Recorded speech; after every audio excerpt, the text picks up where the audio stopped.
Так. Внутренняя часть наскальной башни на метломе.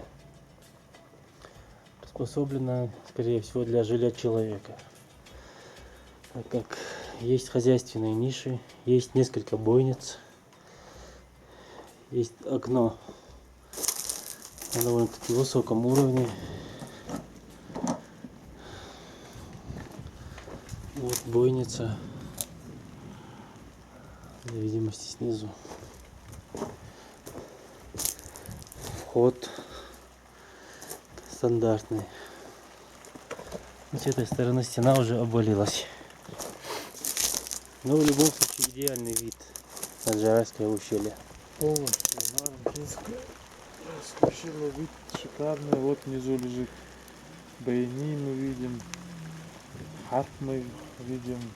Гаечки. Гаечки мы видим. В общем, здесь, в принципе, все. Даже вон с этой стороны куча башенных этих наших. Вон селей. Эрзи Видим просматривается. просто облака. Вид, конечно, шикарный. Короче, все просматривается. Вот и вон мутно даже виден водопад Дождинский.